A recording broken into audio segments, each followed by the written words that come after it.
Imagine being able to acquire customers for 10 to 30% cheaper than paid advertising. This might not sound a lot, but if you're spending thousands of dollars every single month on paid ads and there is a way to get customers for 30% less, well, it's like selling 30% more products, right? It's like having 30% more margin in the things that you're selling. And it's the difference between scaling and actually having a proper business and not having one at all. So quite serious stuff. And it's actually very simple once you implement proper email automations.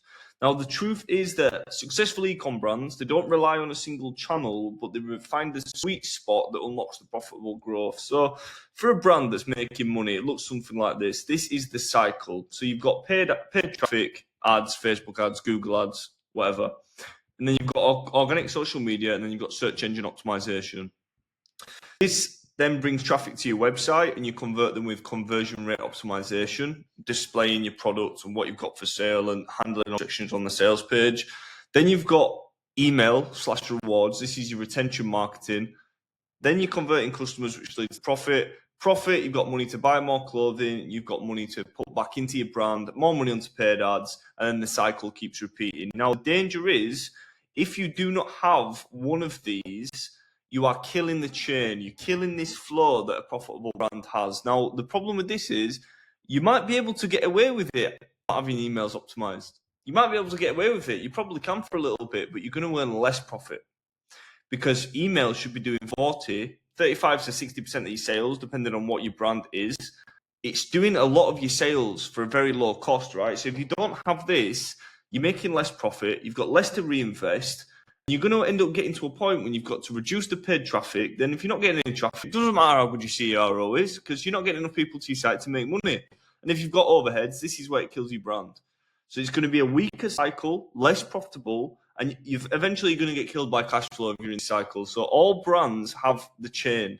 And look, this is why most fashion brands, they stay stuck between 10 and 50K for months or years. They never get past it because they're constantly chasing new customers instead of maximizing the ones that they've already paid to acquire. Because most brands just want more customers. They think it's just, I need more. But you've got customers in your business. You've got eyeballs on your business. It's about converting what's already there in a more efficient manner. And this is where email is going to change everything, because email is the only channel that, one, it costs almost nothing to operate. Like, you can reach tens of thousands of people for next to no cost. There's no other marketing channel that can do that for you at all. It's going to get stronger over time the more emails that you collect, the more data you collect. And it's going to make every single customer even more valuable. 35 to 60% more valuable. So really insane impact. And these are just two facts that you can't ignore. Ad costs are $12 to $40 to acquire a customer. An email is going to cost you 50 cents to $2 on average to convert the same customer again. So it's about converting the same customer again. And also you can get new customers that have shopped previously, or customers that are over the edge and you want to bring them down the funnel and nurture them. And I just want to be clear about something. Email is not the be all and end all. This isn't the magic ticket. But the reason that you're stuck is because you can't spend enough on ads. Now, the reason why you should focus on email is because it's the most profitable channel, right? So if you're trying to make this full system more profitable, wouldn't it make sense to focus on the highest leverage part of the ecosystem, which is your email? And by highest leverage, I mean the lowest cost, lowest effort, but highest impact and highest profitability. This is going to give you the best chance at making this cycle more profitable. When you're more profitable, you've got more profit to invest, reinvest into the business, grow the business, more staff, more stock, more traffic, increase the ad spend, and this cycle can repeat and repeat and repeat. And this is the ecosystem of how brands should operate if they want to be profitable. So look, this is the system of automations that I build to ensure that you can break past that 50K a month barrier. And even if you're a little bit under, like, really break past it by really fixing the holes in this cycle. So 3 layers. And if you're missing out even one of these, the email will not move your revenue. So the first thing is you've got your core automations, and this is the foundation of your business. Now, the reason why I like to focus on automations first is because it's automatic. You set it once, and I'm not saying you can forget about it, but you can be rest assured those emails are going to keep going out no matter what. Now, most of your damage, or most of your sales, for the lack of a better word, is going to be coming from your welcome flow, your abandoned cart flow, your abandoned checkout flow, and your post-purchase flow. The reason why you want to focus on the welcome flow is because this is the first email chain that your customers are going to see. And this is a perfect automation to take customers that have come onto your website from organically or paid and move them down a funnel with education. This is stuff like letting them know what your brand is, your story, what you're about, giving them an offer. You're taking a customer from top of funnel, which is not very aware of your brand, and you're moving them down that funnel by giving them information. If you have a well-timed, well-structured welcome flow with a good offer, very, very important to have a good offer, you're going to convert a lot of customers through this. And even if you don't convert those customers, you're taking a customer from top of funnel, not aware of your brand at all. You're educating them to the point of being middle of funnel. And then even in 6 months' time, because you've got them in your ecosystem and you've got that email address, you can then move that customer further down the funnel. So your welcome flow, you're even going to get benefits from it 6 months from now, 12 months from now. It's important to get people into this cycle. Now, when it comes to your welcome flow, the entire door to your welcome flow is your email pop-up. You should be converting 4 to 10% of the traffic into your welcome flow. Now, when you look at the conversion rate on your website at 2%, you know how much money you make from 2%, right? 2%, 3%, 4%.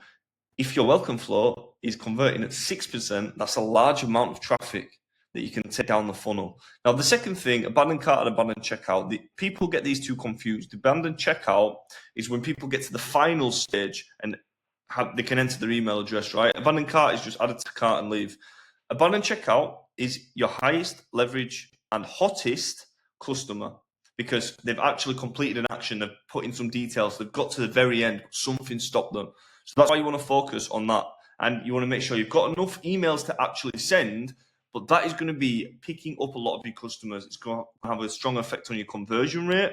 And what it's going to mean is when you're pulling these customers in through paid advertising, rather than them just bouncing, probably because most of the time they just got distracted or they didn't have enough information, you build out a proper automation for your abandoned checkout flow, you're going to convert a lot more customers through that because them customers have not bought for a certain reason. Usually distraction, usually not enough information, or sometimes just a poor offer, or sometimes they just need a little reminder. Like people are on the phones watching Netflix, the doorbell rings, the mum rings them on the phone, whatever. There's all these distractions in the world going on. People are shopping 24/7 on the mobiles. The most of your sales are coming through mobiles. So you have to have the automation set up to remind that customer, and you need to have enough of them.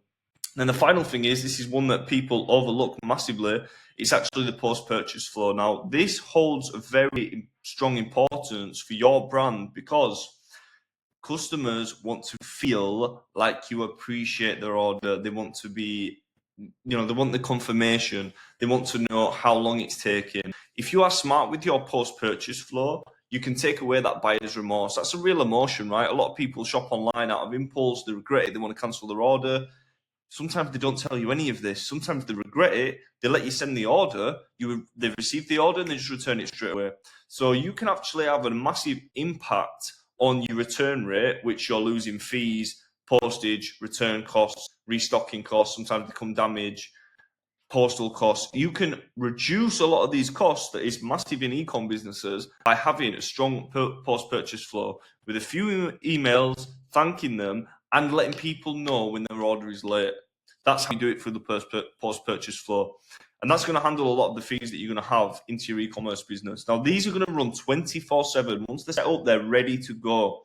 And they're going to turn traffic that you already have into revenue that you're currently losing. These 4 are must-haves if you're a brand under 50K a month, non-negotiable. Now, when I say abandoned checkout flow is your highest leverage, this doesn't mean have 1 or 2 emails on there. 3, 4, 5, 6. We implement a lot of emails for this. Now, it's not in a spamming manner every hour or even every day, but you want to use timing. And when you know customer timing, you're able to deliver it at a right time.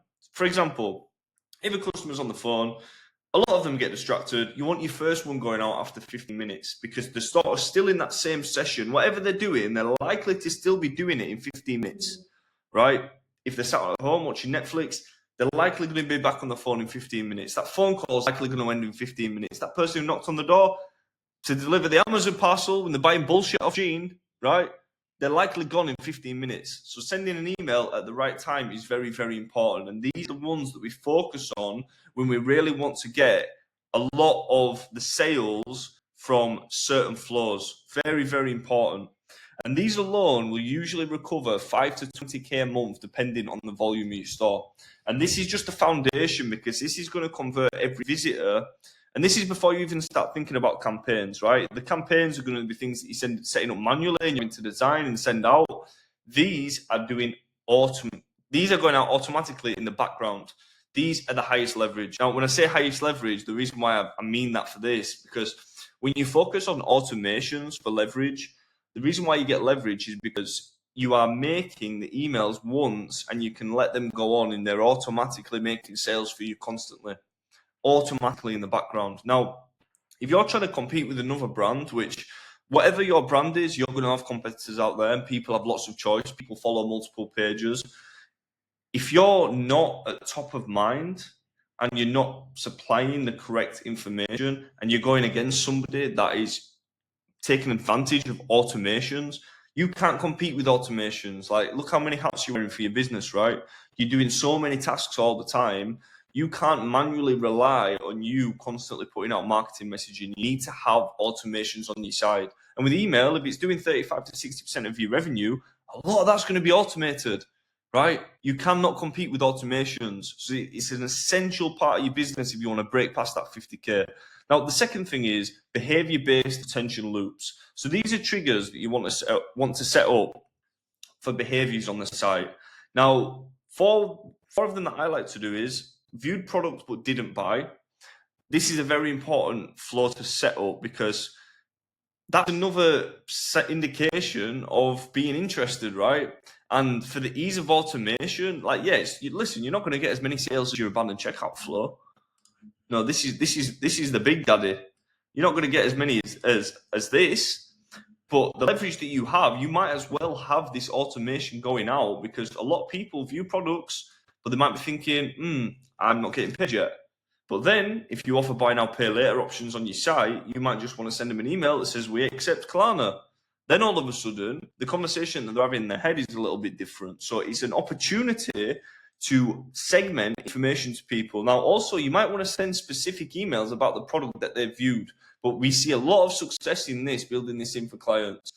And the second one is bought once, but not again. Now, these guys are a massively undervalued group to target, because they trust your brand. They've already bought from you. They know the service. They know the product. And if you're selling a good product, which I hope you are, then that's a good pool to focus on, because they've already shopped. They've already trusted you. They probably already like your product. If they like your product and you speak to them again, you're already speaking to somebody who's already middle of funnel, bottom of funnel, because they've shown interest in your brand. They've actually purchased. They've experienced it. So you want to be targeting these people over and over again. Now, I'm not saying start berating them in 3 days, right? Although, you can set up emails for that. But these people, you might realize, let's say you've got a shoe store. You might notice a pattern of people, they buy a new pair of shoes for a holiday every year. Well, everybody goes on holiday in August, let's say. So you might want to start sending emails out at June for these specific customers, right? Now, the next one is customers that hit 45 to 60 days without purchasing. Now, these guys, they've seen your business. They've just not made a purchase for whatever reason. Again, a lot of the time, they might just need a reminder. It might have been the wrong time. They might have been on the website when they were busy. The flipping dog might have just died. Like, you don't know the reasons. But the fact is that they've shown interest. So you want to just give them a little nudge and a little reminder. Now, the next one that you want to focus on is high value and repeat buyers, the VIP treatment. This is a very underlooked segment right here. The reason why you want to be focusing on these guys is because you can generate a lot of revenue from your raving fans. Your raving fans are the ones that shop over and over again. Get real personal with these guys. Send custom emails that's got the names in. Send text-based emails. I mean, to be honest, if you're a small brand, even at under 50K a month, I've literally done this for my brand before as well. If you notice people shopping over and over again, get on your Shopify dashboard, give them a phone call, thank them for the order, ask why they shopped, what do they want to see next. These people are your fans. Have you heard of that, like 1,000 true fan theory? The theory that if you have 1,000 people that shop with you again and again, you've got a business that can make you a lot of money. You can manually make that. You can create that. If you're noticing these VIPs, get close and personal, because you've got one relationship that you can build, and that person can be worth 1,000, 2,000, 3,000 per year. I once had a guy who was shopping on my site, and I actually did this. I called him, and he was spending a lot of money. He'd spent about £2,500, £3,000 at the time. I found out that he was actually blind, right? And I called him on the phone, and I give him a different way of being able to order by phone. I told him to ring this number if you need to order, and we'll place an order for you, so he could pay privately. And it was easier for him to order, and he started ordering more stuff. But you only need to have, if you have 10 people that you can treat well, and they all end up spending $3,000 a year instead of $50, and they spend $3K, it's worth a few phone calls for that extra $30K a year. That's another member of staff, right? That's another entire product line. And then that entire product line, you can go and flip and buy 2 product lines. Do you understand what I'm saying? It's worth the extra treatment. And this is the part that replaces ad spend, because instead of paying to reacquire the customers, you can trigger purchasers automatically based on behaviors, right? And these flows are going to segment customers and speak to them differently. And this is where repeat purchase rates will jump, and you can really focus on that retention, what email's perfect for. And this is where the consistency is going to come from. Now, the third thing that you want to focus on is the launch and drop campaign with them. So stuff like new arrivals, seasonal tie-ins, back in stock, lifestyle content tied to product. Now, new arrivals, if you've had a product launch if you've had products that's on your site for a few months and they're not selling, send an email out, right, that is saying restock, because nobody knows that you haven't restocked it. You just say you've restocked it. It works the same. These little angles that you can try to think of, back in stock reminders, you want automation set up for these. And stuff like lifestyle content, the reason why that's so important is because people identify with other people. And if they can see a person wearing your clothing and they can identify with that person, they can see themselves in that clothing. Or alternatively, if you're selling a winter coat and you put a photo on where it's a model wearing a winter coat in a cold setting, then people can imagine when they're going to wear that coat themselves in that setting. It's giving the sort of need, it's showing the need of the purchase. And this is the growth piece, because you're not going to have to discount your brand to death with this. You want to be sending out every 2 to 3 weeks. And we're not trying to blast emails with this. We're trying to build anticipation. And when you do this right, every drop is going to become like a mini event. You always want these sort of new events going on all the time. You just put a little spin on it. And we can help you do this, but you just need to put a little spin on it, something fresh all the time, something going on all the time. You need to focus on things that's going to keep your brand top of mind. And small, even tiny brands with a few thousand on their email list, they can generate an extra 5 to 30K weekends without spending $1 on ads when they do this correctly. You have to do it at a good level for that. But when they do this sort of stuff correctly, you can then decide how much money you want to extract from your email list. So, look, focus on those 3 things. This is just one of many systems that we can personally help you install into your business at Smart Acquisition Academy. And we helped brands like Baggies TV, MacB Customs. And look, we only work with fashion brands. And if you do think you're going to be a good fit, you can go ahead and book a call and we can see if we can help you. All you need to do is go to Smart Acquisition Academy. The link is down below. You click this button here to book a free strategy call. And then it'll take you to this page. Simple as that. There's more information on this page. If we can help out and you'd be a good fit, we can work together. If not, all the best with your brand, guys. Wishing you all the best. Subscribe to the channel.